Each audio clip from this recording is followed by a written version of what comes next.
recevoir cette année l'arbre de la diversité qui va être magnifique.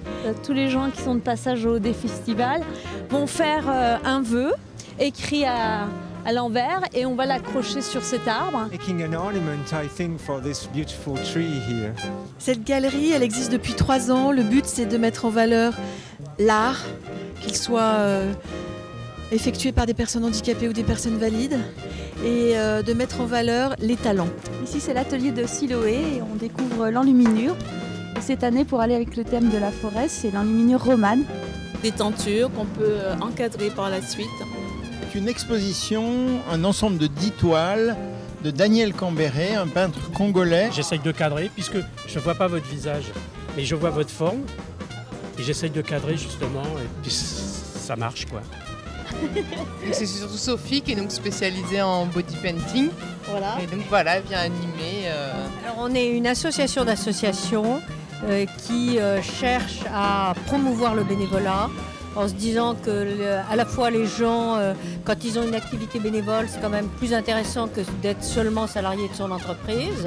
À la fois, il y a énormément d'associations qui ont des projets très intéressants et que s'il n'y a pas de bénévoles pour les aider à mener à bien ces projets, on n'avance à rien. Nous sommes en collaboration avec les associations de personnes handicapées pour mettre en accessibilité, donc que ce soit les équipements en gare, les trains, mais aussi les données numériques, parce qu'aujourd'hui on est beaucoup une génération Internet, donc il faut que ce soit accessible au plus grand nombre. L'association Femmes pour dire Femmes pour agir a été créée en 2003 pour lutter contre toute forme de discrimination et plus particulièrement contre la discrimination que vivent les femmes en situation de handicap, être femme et être handicapée. Permettre l'accès à la lecture, à la culture et aux loisirs aux personnes non-voyantes ou malvoyantes. Donc, notamment par le biais d'adaptation de livres en audio, en braille, en gros caractères, et aussi des services d'accompagnement, que ce soit professionnel ou de loisirs. Le Relais des aidants est une structure d'accueil et de soutien aux aidants familiaux. C'est toute personne, pour faire court, qui s'occupe au quotidien d'un proche, qui peut être le conjoint, qui peut être un enfant, qui peut être un parent, un oncle, un voisin, qui se retrouve en situation de perte d'autonomie ou de dépendance. Je travaille beaucoup dans différents milieux associatifs, Interréseau Développement Rural, Démocratie, Spiritualité. Et avec des amis d'associations, on a décidé d'essayer de relancer face aux grands changements qui attendent nos époques. On sent qu'il faut qu'on change de civilisation, de voir comment on peut se transformer à la fois personnellement, mieux travailler ensemble dans nos organisations et réenchanter la politique en réinventant la démocratie.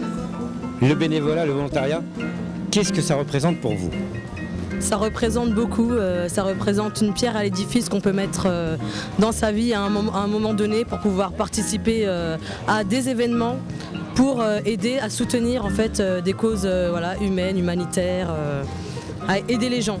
C'est un engagement, non franchement ça donne vraiment envie de donner de sa personne pour des causes telles que celle-ci. C'est un devoir des citoyens et c'est être acteur de ce qui se passe autour de nous et essayer de faire bouger les choses d'une autre façon.